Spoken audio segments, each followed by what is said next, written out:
Hey, brand builder, Rory Vaden here. Thank you so much for tuning in to listen to this interview. We are so excited to bring you this information and wanted to let you know that, hey, there's no sales pitch coming from anything that we do. This is all our value add to you and the community. However, if you are somebody who is looking for specific strategies on how to build and monetize your personal brand, we would love to talk to you. And we offer a free call to everyone that's interested in getting to know us and is willing to give us a chance to get to know them and share a little bit about what we do. So if you're interested in taking us up on a free strategy call, you can do that at brandbuildersgroup.com/summit call. brandbuildersgroup.com/summit call. Hope to talk to you soon. On with the show. So excited to introduce you to a man that I feel like, I've known for a long time now, and I feel like Jon Acuff and I met kind of when we were both like semi on the rise, just kind of starting out our careers, and it's been amazing to just watch him build a huge platform, a huge following, and a fantastic speaking career. He is one of the most dynamic and hilarious presenters that you'll ever see. And I especially feel like in recent years, he's also, added a level of content that is really, really top notch. And it shows in every way. And I'm jealous of him because he's so freaking funny and it's unfair. And there's not anything he can do about that. But he doesn't do a lot of this stuff. I called in a personal favor to him and I said, man, would you come and just sort of like share the story of how Jon Acuff became Jon Acuff. So brother, thanks for being here. Yeah, thanks for having me, Rory. I'm looking forward to it. So buddy, our new gig is reputation, right? So we study reputation. We look at what creates reputation. So just like off the top of your head, what is your definition of reputation? What are your philosophies about how to build a rock solid one? Or is there anything like just free flow on that concept for a little bit? And what do you think of when you hear that word?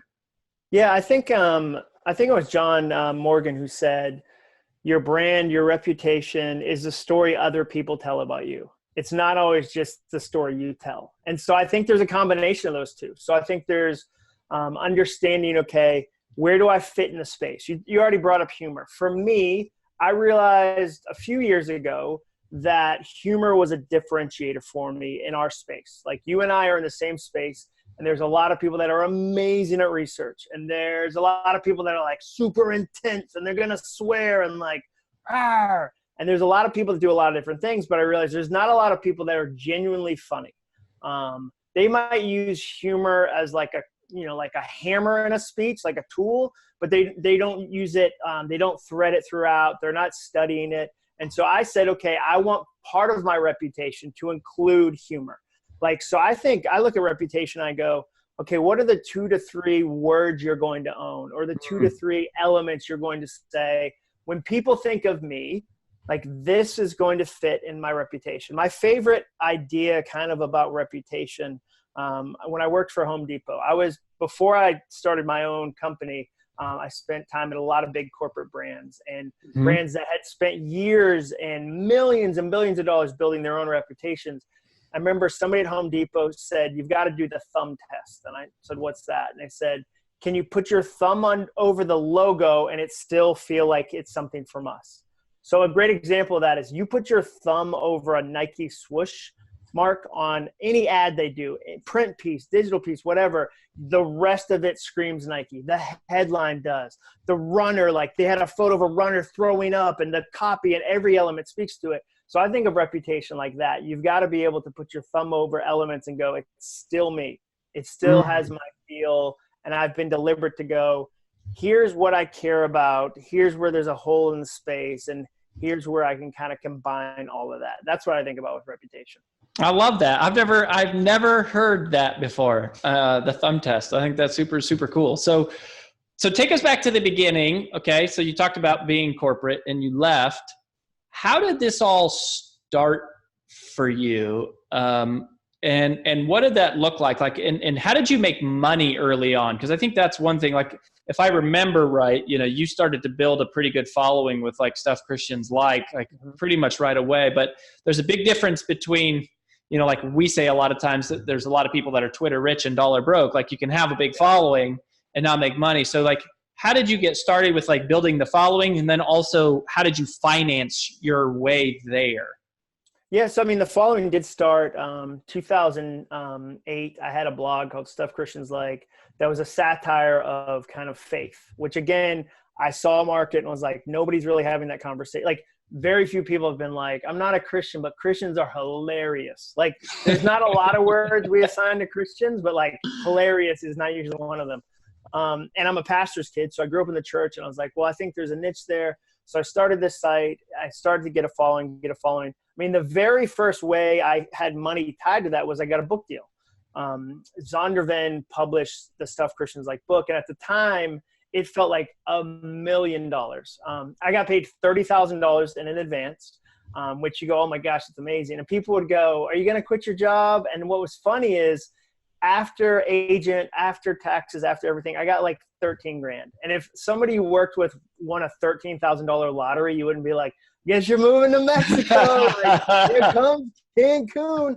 And so like, that was the first. And then from there, I started to have people say, hey, do you want to come speak at our event? Come speak at our conference. And so that was where this world started opening up of, wow, there's all these opportunities. And if I'm willing to invest in them, if I'm willing to be brave, if I'm willing to be creative while maintaining my reputation, like that's where it's key. Like, you can't, like, you have to know, this is what I'm willing to do. This is what I'm not. For instance, I'm not willing to grow my Instagram account using cheesy quotes that I know they didn't say. Like, I know that, what's an example? Like, I know Michelangelo didn't say that because it sounds exactly like Pinterest, and that's not how a 14th century Italian painter spoke.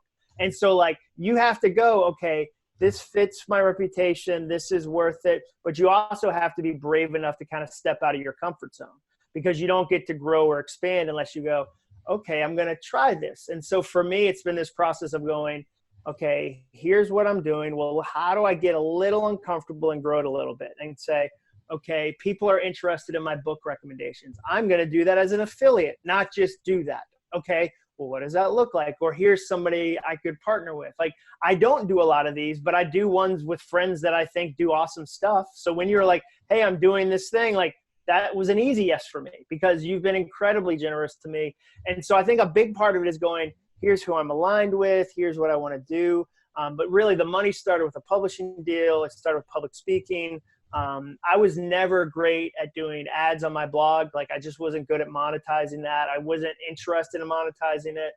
The money, like, there's other blogs that had a great run at that. It just wasn't what I was interested in. So I think you have to kind of figure out, these are the faucets I care about, and I'm going to try this one, and I'm going to be patient with it, and I'm going to be interested in it and see, where it goes from here. Yeah, I love that. It's interesting.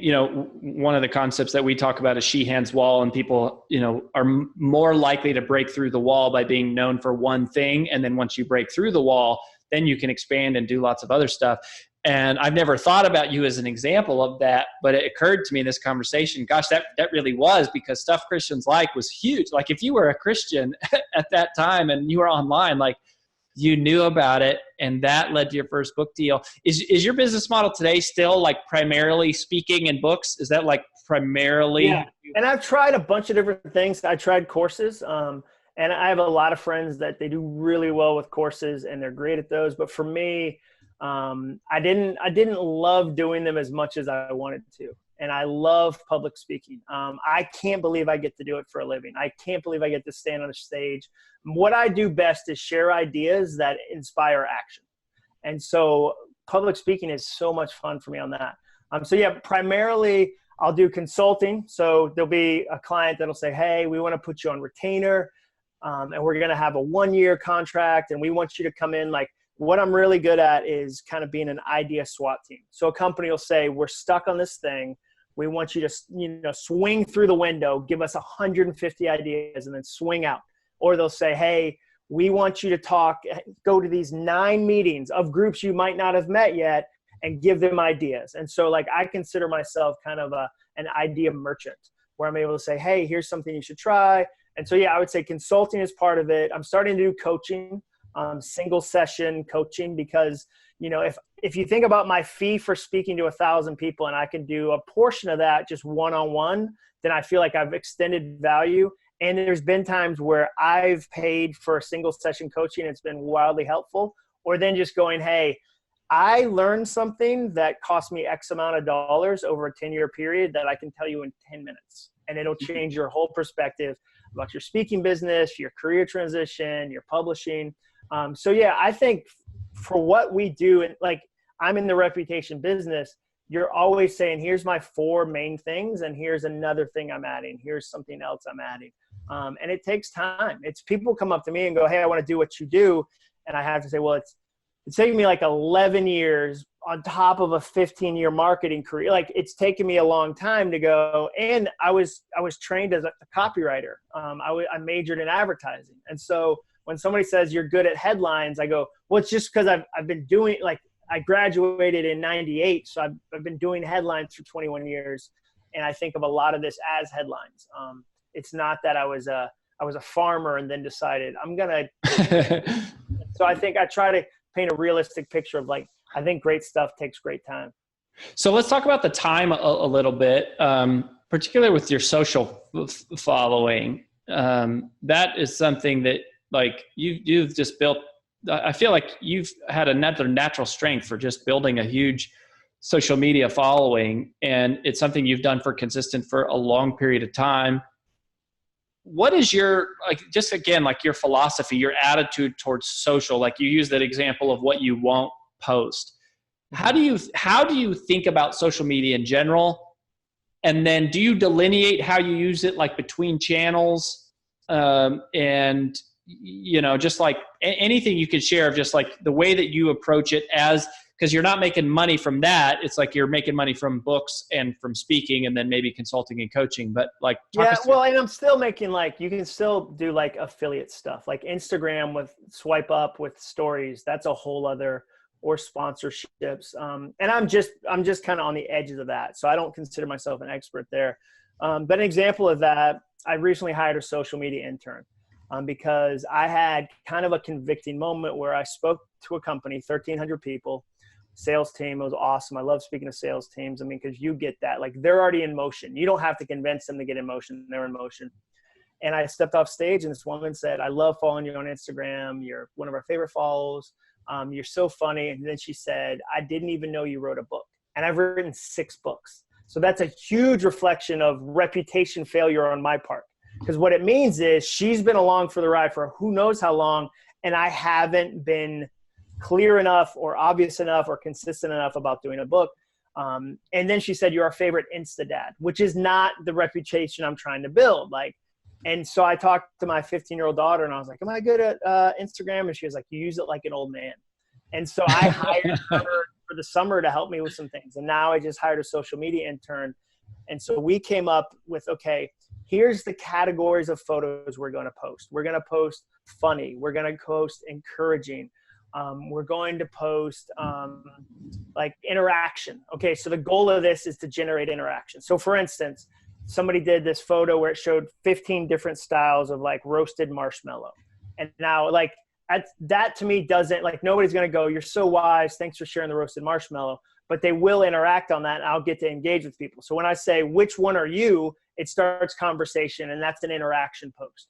Where if I show a speaking clip, I know, I would say 80% of the clients that book me to speak will say, I followed you online, or we checked out your socials, or we looked. So if they're looking there and I haven't put any clips of speaking, I haven't done my job. Like, they don't, like, why would you book me if you come to my Instagram account and all you see are like 50 funny queso jokes? Like, that's fine if I'm just wanted to be my personal account, but it's also my business account. And that's kind of the balance I try to strike. So I also realized I hadn't put a picture of myself on there in like 3 months. And that wasn't out of humility. It was out of like the fear of like, I'm an introvert extrovert. Like, so there's this tension there. And so I knew like, I have to be deliberate to go like, hey, here I am, or here I am with a friend. Like, because when people go to your account, they want to see you, they want to know you. And so I'm learning how to be really deliberate with that. Twitter, I go, you know what? It doesn't have like an Instagram post is something I want to be deliberate about. The story is less off the cuff. It disappears. Like, it's more casual. Twitter's more casual too, because there's 1,000 tweets going.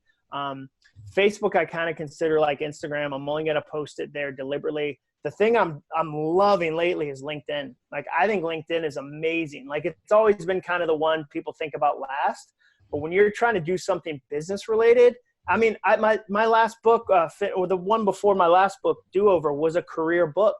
I should be Joe LinkedIn. Like, why am I not being more deliberate? So I think part of it is going, which of these platforms? I don't do much on Pinterest because it doesn't completely overlap with what I'm doing. But I look at it and go, I think Instagram matters a lot right now. It kind of feels like the king. I think LinkedIn for certain verticals is really important. You go, okay, what am I going to put on LinkedIn? And then Twitter feels really angry right now. Like, to me, like, a lot of it feels really angry. So I'm kind of trying to be deliberate about, I don't want to get sucked in too much. I want to create content, but like, man, it's just, especially as we head to an election year, like, it's going to be crazy town. Right. And so I would say it's fluid, but the more I can say, these are the 6 buckets I always try to fill, the more deliberate. I think the hard part is when you've got a passion, you turn into a reputation. It's hard to then put systems on top of it. And systems, especially if it's like a passion, systems sometimes feel like they're restricting passion. They're not. Like, they're expanding it. Like, the best systems give such life to real passion. And so I'm now going, I've been doing this for 10 years, 12 years, whatever. What are the systems I need to make sure I'm really creating good content? And not only that, reusing content 1% of people saw. Like, one of the things that's kind of a weakness of mine is the minute after an idea has been shared, it's 1,000 years old in my head. Like, the minute. And then, like, it's not. Like, there's so much fear and ego wrapped up in that, like narcissism, like everybody saw it and remembers it. Like, are you kidding me? Like, no, they don't. They're doing their own life. And like, if it's good to bring it back up and say, hey, here's this thing. Another thing was, how are you serving people? I took a look at my top 15 most popular Instagram posts in the last year based on engagement. 12 of the 15 were screenshots of tweets. Screenshots of tweets. 12 of my 15 were my most popular on a photo image-based site. Why? I'm a better writer than I am a photographer. So if that's what the people are responding to, I'm not going to feel shame that I don't have dope photos. I'm going to use deliberate tweets more often because people have gone, that's what we come here for. That's what we really like. Where some people go, you're not using Instagram the right way. It should only be photos. Like, no, like, you worry about that on your end. I'm going to crush it on my end. We'll be fine. Yeah, that's wild. What an interesting statistic in terms of, I mean, that's very, very unexpected. You see people doing it all the time. There is something. The reason they're doing it, or at least like the reason I'm doing it, is because it works like crazy. So like, I'm not going to bend to these fake rules people come up with for Instagram. Like, we're all trying to figure out, it's all new. Like, we like to act like social media is 100 years old. It's not. It's a toddler. And so when somebody goes, if you want to grow your Instagram account, you got to do these 33 things. These are the rules. No, they're not. Like, no, they're not. There's very few rules. You have to, with your reputation, go, these are the things I'm going to do. Here's how I'm going to do it. And I'm going to be consistent about it. The problem with building a reputation is that it's really boring in the middle. It's super duper boring. And like, you have to stay consistent. Consistency is so boring to me. Certain personality types, it's like, this is amazing. I've got my checkbox. Great. But for me, it's boring. And I have to push through the boredom and go, no. Here's, I'm putting a penny into this. I'm putting a penny into this. I'm putting a penny into this. And then over time, you look up and people go, you've been public speaking for X amount of years and your reputation, or you've built your brand this way. Like, that's what matters. Yeah. I was reminded of this. We went and saw a Michael Bublé concert last week, and I was sitting there and I was just like, he played all these songs that I didn't know. And the only time I got excited was when he played the songs that I knew. Oh yeah. And I was like, that's so weird. It's the song I've heard him do 1,000 times. That's the one I want to hear. Yeah. Yet I feel that same pressure on like Instagram or something, or like Take the Stairs, a book's been out since 2012 now. I would never think to share a quote that's from that book from 2012. Yet a lot of people, it's like, that's the thing that they want to see. Like that's what they love. And musicians play the same songs for 30. Nobody's mad at Bono for singing One. Right. Like nobody's like, oh, geez, Joshua Tree again? Like nobody, if anything, it's the reverse. So yeah, and the other thing, and I think John Gordon's really good at that. I know he's a mutual friend. Like he's really good at surfacing books and going, hey, here's an idea. So one, if they saw it and they liked it, they'll like it a second time. Two, they might not have been part of the conversation then. And so you get to, you get to bring it back up and go, hey, and the problem is we feel, I mean, at least for me, I can't speak for you. I feel lazy in that moment. I think only new ideas count.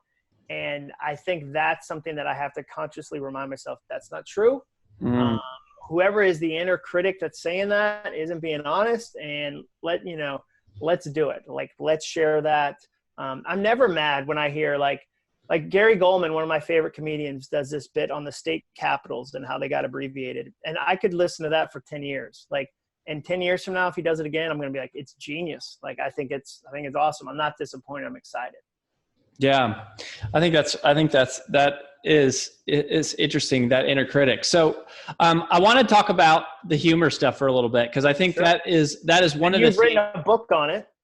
I did. You can't find it anywhere, and it's been banished from the earth and hidden only in certain places. But I did. A lot of people don't know that was like my very first work was a self-published book. See, I remember. Yeah, you remember. Like I forget that we've known each other for that long, man. Like we've been around a minute. Isn't that crazy?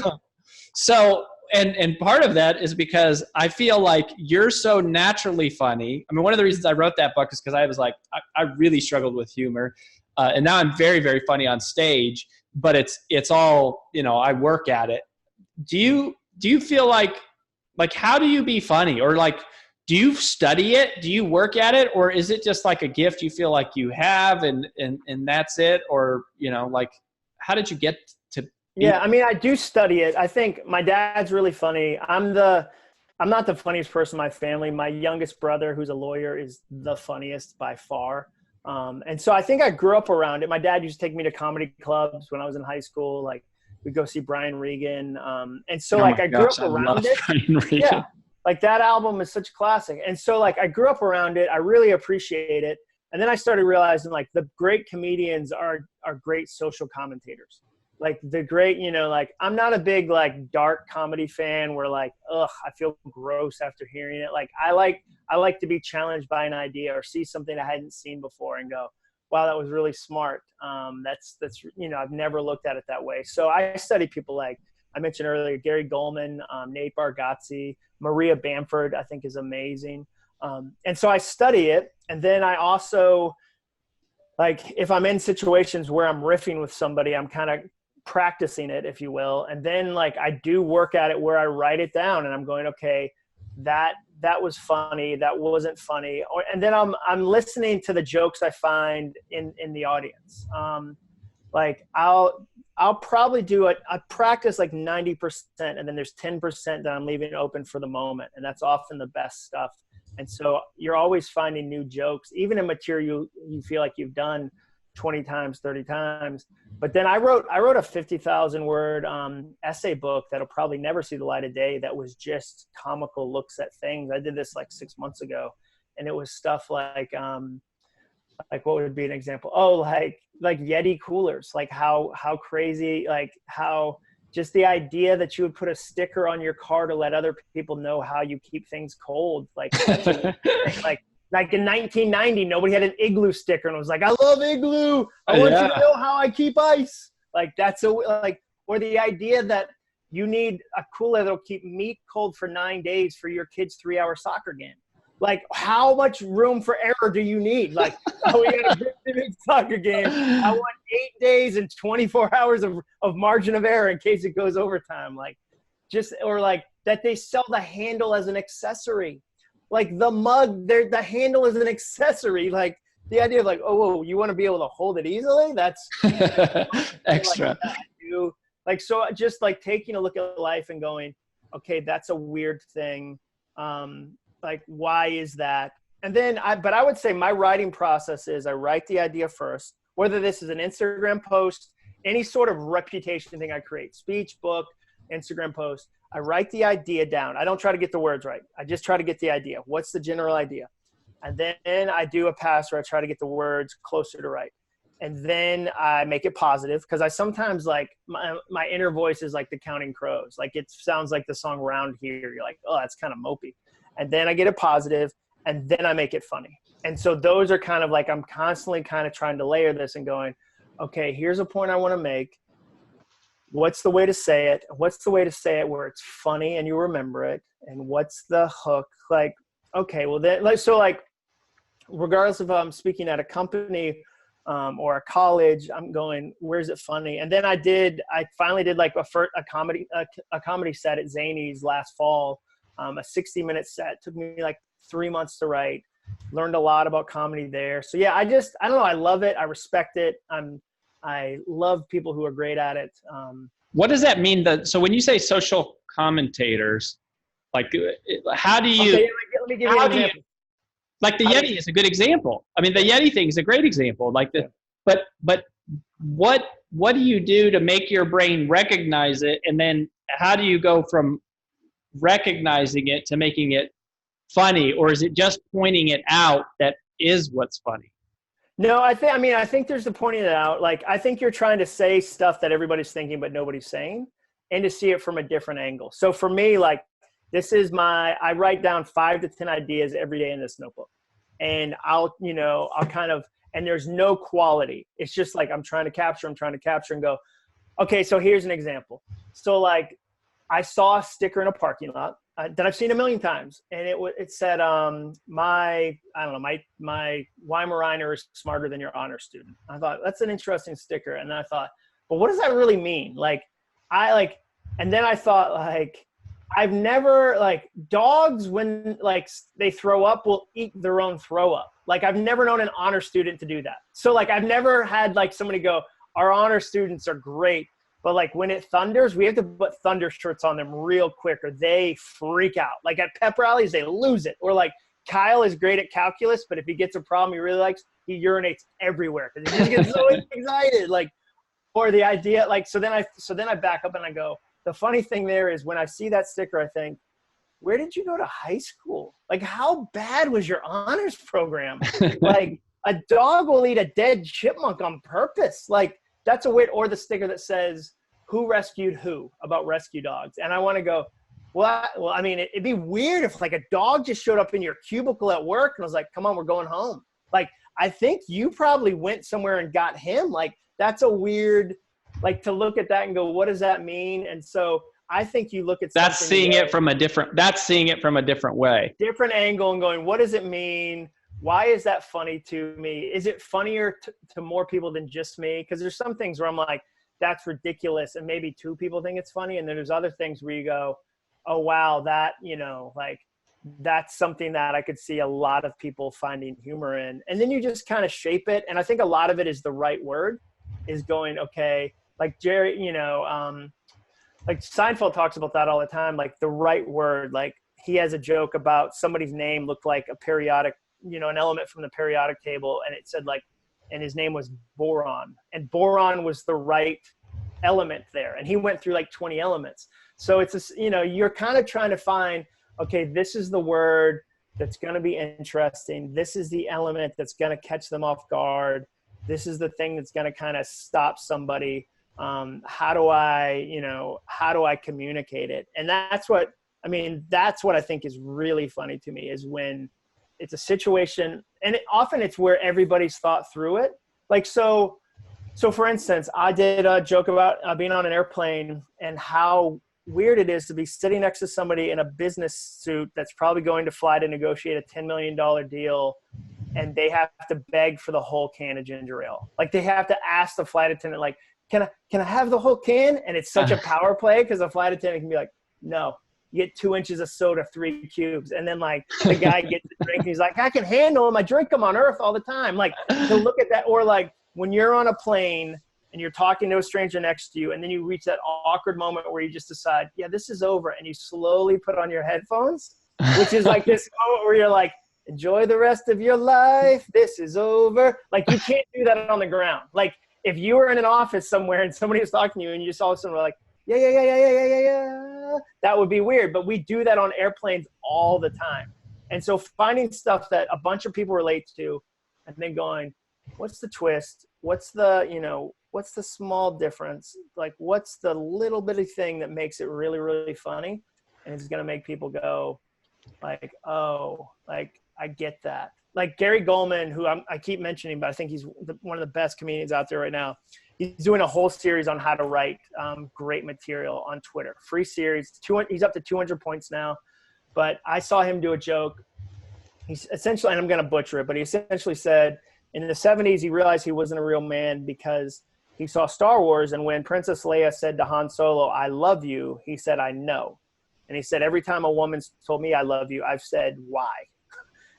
Show your work. And the phrase show your work is genius, because what he's taken this phrase from a math problem that a little kid would do and applied it to like a deep emotional relational truth of like, I feel inadequate, but he's done it in a way that it's funny. But if you've ever felt inadequate, the idea of somebody saying I love you and you saying why, like that, there's so much wrapped up in that.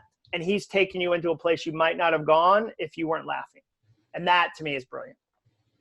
Yeah, it is such an art form, but there's a certain amount of like systemization. 100%. But there's also, I'd ask you this. Do you think you can teach likability? I think you can. I know you can teach people, you can teach how to make people laugh. And I think that does help with likability, but like true, authentic likability, I don't know about that. That's tough, dude. That's tough because I think that's an interest. Like for me, when a speaker has good content, but they're not likable, and they might not even want to be likable. Like it's this weird, like if you said like, hey, the reason they didn't listen to that example is like it came from a place of like you are a superstar and we're amazing, and like that, like it didn't. I don't know. Likability is one of those. As you explore reputation, I can't wait to see y'all's thoughts on that. Yeah, I mean, it really is interesting. I mean, you could definitely make people laugh, and I think laughing helps a lot with likability. And some of it is natural, but even you, as naturally funny as you are, it's like you can still see how you've trained your brain to like look for things and then shape them away, and then have like a process for it. Yeah, like my favorite, like one of my funniest moments was just I was speaking to 300 people. And you have to, like, I would say, like, talent is being able to respond to the moment. Craft is being able to hone it and make it feel like the first time every time. So this woman, 300 people, really quiet auditorium. I'm almost done. And I'm like 3 minutes from being done. I take one last Q&A question. And this lady, like in the second row, scrunches up a water bottle, like so loud, stops the whole room. And I'm like, you were so close to being done. Like you waited this entire speech. You're like, I can't wait a second longer. And she scrunched it, and like the crowd lost it. She was laughing. And it was just one of those where like being it, like there is the practice. And then there's the be able to react to it and see if it's funny. Like, how do you do this? What is it? Like I spoke in Portugal at an EO event that we've both done. And I followed the world record holder for the tallest wave ever surfed. This guy from Brazil surfed like 82-foot wave, crazy. And so right after, I followed him, and I was like, I mean, like it's fun to follow him because we've both done brave things. Like he surfed the world's tallest wave. I felt like the hotel pool was a little cold, like a 2 degrees too, and like it's just in the moment, but it makes the crowd go, okay, we're all in this together. So like, no, I could talk about that for hours. I'm a geek at that.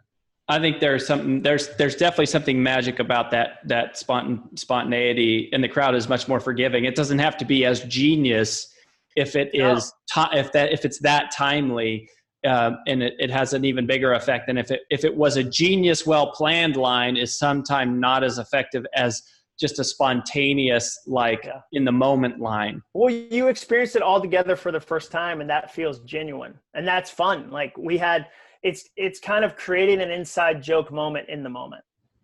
Yeah, yeah, totally. So, buddy, where do you want people to go to connect with you if they don't know about you and they want to follow along? Where would you direct people? Definitely Instagram. I'm just Jon Acuff, JONACUFF. I'm on Twitter, same thing, Jon Acuff. My website is acuff.me. And then my latest book is called Finish, and it's about finishing the goals you care about, because people have a really easy time starting and a really hard time finishing. Yeah. Yeah. I remember you said you wrote the wrong book because you wrote start first and then came back and wrote finish after. That really stuck with me. So I guess the last little thing I would just leave you with, Jon, let's say somebody's out there, and they're listening to this right now and they're going, gosh, I want to speak in front of people. I want to, inspire a lot of people on social. I want to write books, and for whatever reason, they're feeling blocked or they're feeling trapped, like they have to stay in a certain job or they're not sure that they can do it. And they're kind of in that moment of where, they're deciding about stepping out. What would you say to that person that's kind of like, yeah, I don't know if it'll work. I don't know if I can make money at this. I don't know if I can, break through all the noise of everybody else. I know what it's like to be in that moment and not be sure if you're going to be able to make it, on your own. Yeah, I would say one, be really kind to yourself. Be super, super kind, because feeling that doubt isn't failure. Like, that's appropriate. Like, I feel that. Anytime I launch a new thing, there's that feeling. And we always think other people don't feel it, but I 100% feel that. The stress, the comparison. Oh, that person had this huge moment and blew up. Like, I've had to mute people I know because, like, it doesn't lead me to a good place to just get this steady stream of their amazingness. And I'd love to say, like, no, I'm on the sidelines just cheering. Like, but there's times when I'm trying to work on something and all that insecurity is loud. So I'd say be kind to yourself. You're not the only one who thinks that. And then just be small with it. Like, go and build it in small ways. Like, I think sometimes I talked to the owner of Fleet Feet the other day. She's brilliant. Fleet Feet is this running store in Nashville. And she was saying how she trains people to kind of chunk up marathons. And she says, I never want somebody to run a 26.2 marathon, like, as their goal, because it's so large. What I say is run the first 10K, okay, and get to 10K, which is 6.2 miles. Then she said, run to a half marathon, which is 13.1 miles. She said, then run to 20 miles, which is you've got 20. That's a huge milestone. And then run to where you only have a 5K left, which is you've only got 3.1 left. And she said, chunk it up so that mentally you can actually do it. So if you were going to say, I want to be a speaker, I want to write a book, I want to have a platform, like, awesome. But find a really small where you say, okay, I want to have 100 subscribers on YouTube. Like, and that's it. Like, 100 would be amazing. And then get there and go, okay, that's awesome. And then I want to get to 1,000, or then I want to get to 200. Like, for me, if I set the sights too big, I get discouraged and I miss the good stuff that I'm actually working on. And then the thing I always say, like, if you want to do something you love, like, the way I kind of think about it, it's only two things. Find something you love so much you do it for free. We've all heard that. But the second part we don't hear often, and then get so good at it that people pay you a lot of money to do it. Like, those are the two elements. Like, find something you like. For me, writing books, sharing ideas, like, I love that. Like, nobody loves a delayed flight, but I'll put up with 1,000 delayed flights because I got to get on stage for an hour. Like, that hour was crazy fun to me. It's worth, like, oh, I just spent the night in Baltimore unexpectedly. Yeah, it's not my favorite thing, but I'm willing to pay that tax because what's on the other side of that is so amazing. So find something you love so much that you do it for free. But then, as you think about your reputation, add that second element. Get so good at it that people pay you a lot of money to do it. That's, to me, where it gets really magical. I love it. Jon Acuff, my friends, this is someone who has built from scratch, been a huge influence in my life, made a huge impact in the world. Brother, thank you for your inspiration, for your encouragement, and helping us laugh all along the way. I really appreciate you, man. Yeah, thanks, Roy. I appreciate it.